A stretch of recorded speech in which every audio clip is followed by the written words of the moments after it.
This is the paper I presented at the 19th Congress of Heraldry and Genealogy, held in Iashi in May 2023. You can listen to the simplified Romanian version, and thus intended for the general public, on our main channel, with subtitles.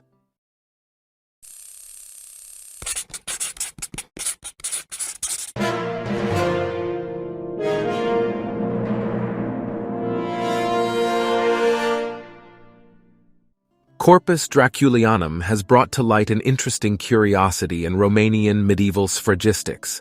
All, entirely or partially readable, small seal impressions on the documents of Mihnea the Bad, 1508 to 1509, bear the following legend, and not as expected, one that included his name as issuer.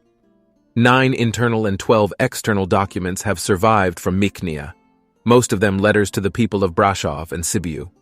Of these documents, 10 have readable seal impressions, 2 are only partially readable, but can be undoubtedly ascribed by comparison with the first ones, with one exception, namely the Charter of September 7th, 1508. All seal impressions are stamped. Equally surprisingly, only this single preserved hanging seal shows the real identity of the issuer. This suggests that Mihnea had his name, as well as his parentage, inscribed only on his big seal. Description and analysis. This paper will therefore discuss the small seal, which is the only one bearing this anomaly. Its design is traditional Wallachian, of Nova Plantatio type, in a style specific to the late 15th and early 16th century. At its center stands the Voivod couple separated by a tree and flanked by floral ornaments. All around between 2 rings is the legend mentioned above, which contains the name and title of the ruler, as well as his divine sanction. Stoica Nicolaescu, the first editor of this seal impression, pointed to Vlad the Impaler. Ioan Bogdan clearly read Vlad, adding, however, that this seal belonged neither to Vlad the Impaler, Mihnea's father, nor to Vlad the monk, the half-brother and enemy of his father. Emil Vartosu adopted Nicolaescu's interpretation, and added other examples where seals were used by sons and other successors to the throne. For instance, Radu II Praznaglava authenticated a charter in 1421 with the seal of Mircea the Elder, deceased 1418, and Vlad the Younger did the same in 1511 with the seal of Radu the Great, deceased 1508.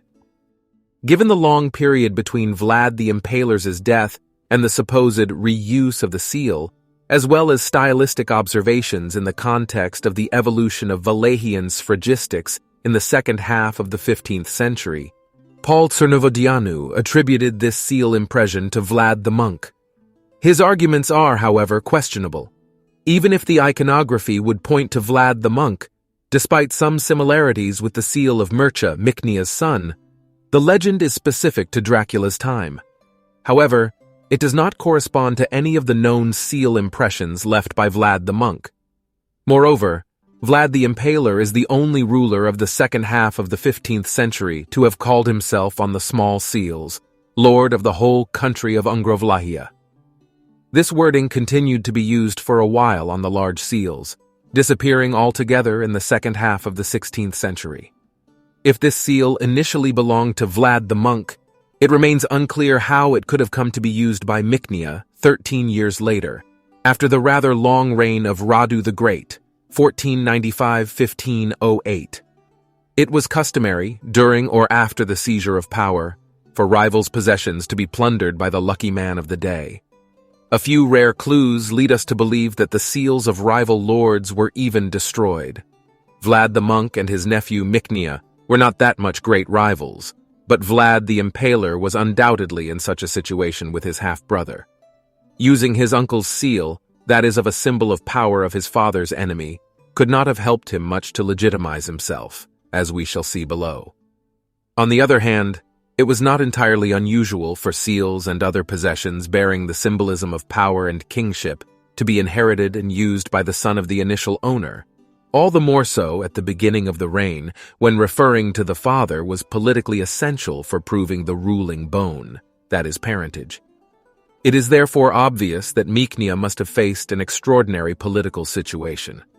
However, his father Vlad the Impaler, who was besieged by many rivals, as well as the other Wallachian voivodes who were contemporary with Mihnea, also experienced extreme situations.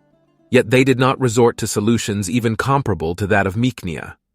Moreover, there are no known examples of seals being alienated in Vlad the Impaler's time. Only one isolated example from the time of Mihnea's rival and successor to the throne, Vlad the Younger.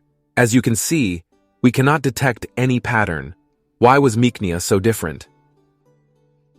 Key timeline. Before getting started with explanations, let's give a few chronological milestones. After the death of Vlad the Impaler, Mihnea leaves Istanbul for southern Transylvania in the 1480s. From here, he makes unsuccessful attempts between 1495 and 1498 to acquire the Wallachian throne from his cousin, Radu the Great.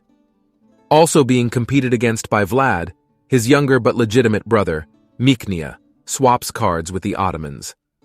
It was probably towards the end of May 1508 that he entered the country with the help of the Ottoman Akinjis, and on the 5th of June he announced to the people of Sibiu that he had already secured the throne.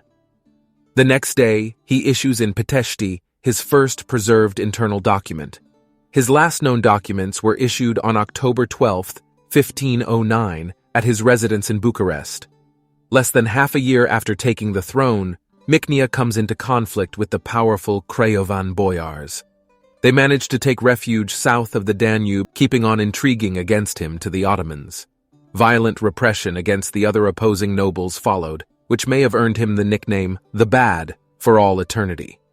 Under pressure from Radu the Great's younger brother Vlad the Younger, who was confirmed by the Ottomans, as well as from the Craiovesti, in October 1509, Mihnea hands over the reign to his son Mircea.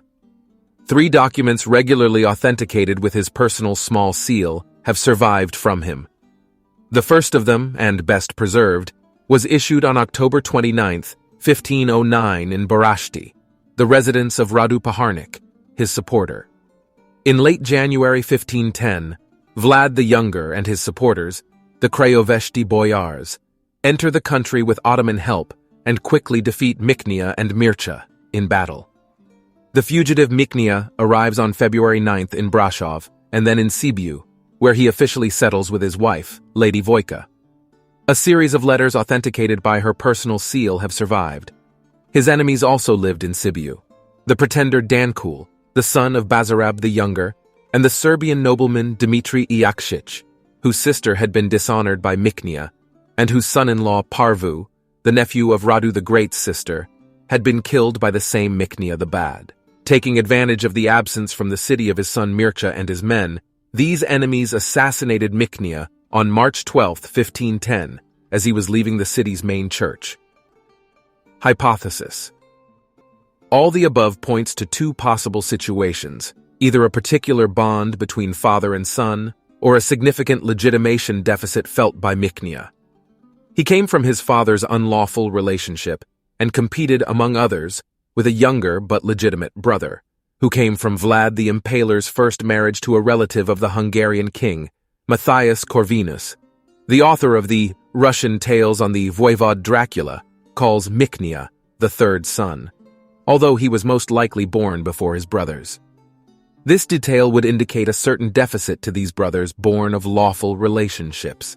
The other major contender for the throne was the brother of Radu the Great, who had, for those times, a rather long and stable reign, was remembered in very positive terms, and had passed away not long before. These arguments were strong enough to create leverage to his younger brother, Vlad the Younger. In fact, this is exactly how Vlad legitimizes himself in a letter to the people of Sibiu at the beginning of his reign. I don't see any practical reason for Mihnea to consistently resort to this unusual sphergistic solution, apart from the 2 situations already mentioned. 30 years after the death of his father, Vlad the Impaler, and a year and a half after taking the throne, mid-1509, Mihnea would undoubtedly have had plenty of time to order his personal small seal, as he had done with the more complex and expensive big seal. His son Mircea and his wife authenticated their documents with personalized seals, as was the custom. Yet two of Mircea's letters, preserved in the archives in Brasov, also show anomalies. One is authenticated with a seal impression attributed to Radu of Afumați. The other, whose seal impression is badly damaged, seems to indicate that Mircea's chancellery was still using the seal of Vlad Voivod that we are discussing here. Equally baseless is the idea that after many years as a pretender and later as a voivod, Mihnea could not have found the financial resources or postponed the making of such an essential symbol of power. Neither can the way in which medieval documents have survived support a biased selection of funds, which we examine here. We have, though, a fairly diverse sample of documents, not quite a few for a short reign, scattered throughout the entire reign, not just clusters in a particular month, or with a common recipient. The lack of exceptions seems to indicate that Mihnea consistently used a small seal, on which was not his name, but most likely that of his father Vlad the Impaler. There are two plausible explanations as to the origin of this seal. This seal would be a fourth type of seal used in Vlad the Impaler's chancellery, unknown until now. However, as the impression of this seal has not survived on any of Vlad's documents, it can be concluded that this seal must be connected with his third reign. Thus, Vlad would have commissioned it around October-November 1476, but due to the short time he could not have used it, or he would have used it on not enough documents for at least one to survive until today. After the premature death of the owner, the seal would have remained in his family for 3 decades, being inherited later by Mihnea. This hypothesis could be supported by the title of the ruler, which is specific to the 15th century. The second possibility would be that of a forgery commissioned by Mihnea either during the time he was a pretender, or more likely, at the beginning of his reign. This thesis is supported by the stylistic similarities with Mircea's seal. A third explanation appears to be less plausible. The seal could have come from Vlad, Mihnea's brother, with whom he was competing for the Wallachian throne in 1495. As Vlad later moved to Transylvania, where he was to found the Dracula family of Sinteshti, that was knighted in 1535, and had heirs, I don't see how and why this seal would have reached his adversary Mihnea. Solution.